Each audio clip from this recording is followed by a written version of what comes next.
I was going to read all this from an autoscript, but I still haven't been able to find my glasses. I don't know where I put the damn things. Anyway, never mind.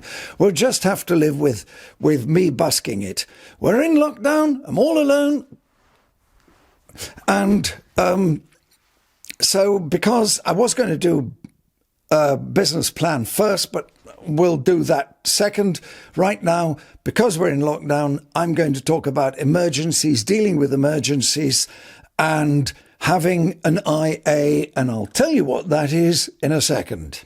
Oh, and before I go any further, welcome to Byre Studios, by the way, and I'll just point out, well, first of all, the studios, and this is the audio side of things. The world is going through an emergency, so I thought we'll make the first video about emergencies. Was going to do business plan, it's going to be emergencies, then we'll come on to the business plan.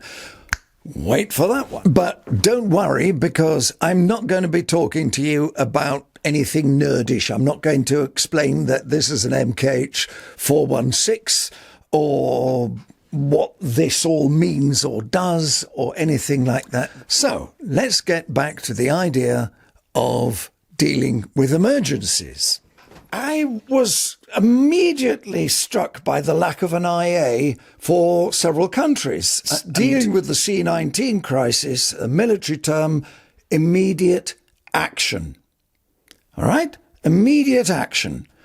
When you're in the military, rifle jamming, machine gun jamming, whatever, there's immediately a thing to do.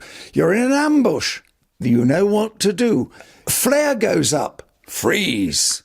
You come under enemy fire. It zigzag down, crawl to cover, and then adjust your sights, fire back. Every soldier must know that one. And parachute not opening, pull the reserve.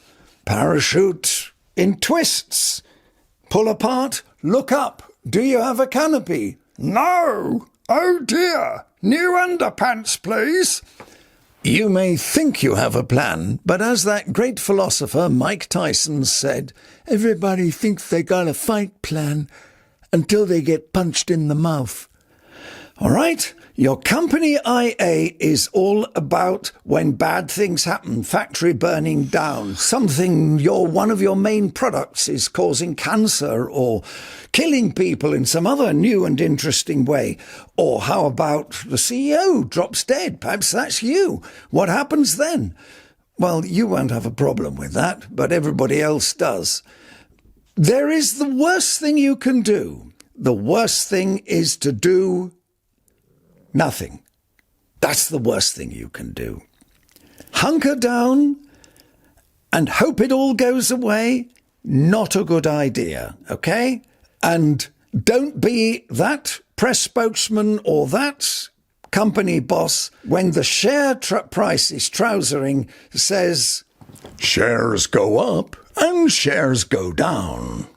That's like saying, do I look bothered? No, does this look like bothered? No, seriously, does this look like bothered? Risk, and this is what it's all about. Risk is a fractal. It is never a percentage. All right? Remember that. And here's the book on that very subject. Berno Mandelbrot, The Misbehavior of Markets. There you go. Great book. It's a must-read if you're in business. Kid you not. It's a must-read. The mathematics of risk and profit and reward. It's all a fractal. Now, I'm going to show you what is meant by the difference between looking at it as a percentage and looking at it at a fractal. And I can think of no better industry to demonstrate that with than nuclear power. Now, I wrote an article on nuclear power ages ago for Green Magazine. I was invited to a nuclear power station in Germany, and the manager answered questions from various people who were there, wasn't just me, who were there, who were talking about the risk of, for example, the plant having to close down suddenly and very quickly. And he said that would be a 1 in 1,000 chance if we had to do that, we still have to cool the core, and that takes 1 to 2 weeks. We need electricity to do that, and we can draw that from the grid. And if the grid fails, that's a 1 in 1,000 chance. And now we're at 1 in 1,000,000. But then they're backup generators, each with its own fuel supply. And for one of those to fail, and they're tested every day, is a 1 in 1,000 chance.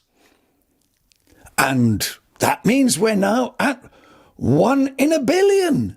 And for the next one to fail, 1 in 1,000. That means we're 1 in 1,000,000,000,000, 1 in 1,000,000,000,000 with number 3. And then we've got backup batteries. So now, why, that's 1 in 1,000,000,000,000. We have eliminated all real risk. 6 months later, thereabouts, Chernobyl happened.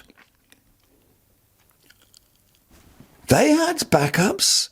That wasn't a 1 in 1,000,000 or 1,000,000,000 or a quadrillion or a quintillion, because somebody had a brain fart and they just overrode all the safety measures. And they had a meltdown, as we all know. Fukushima, same thing. Nuclear power doesn't have an IA for when it melts down. They just try to do the percentages. Well, same thing happened again. 2007, in February 2007, the first CDOs, collateralized debt obligations, didn't sell. By September, lots of them weren't really selling. That's big bundles of debt. And this came to the attention of the boss of Merrill Lynch. And he discovered that his company was sitting on $6 billion worth of unsold CDOs. More than enough to crash the entire bank. And here's another book for you to read. Super story, The Devils Are All Here.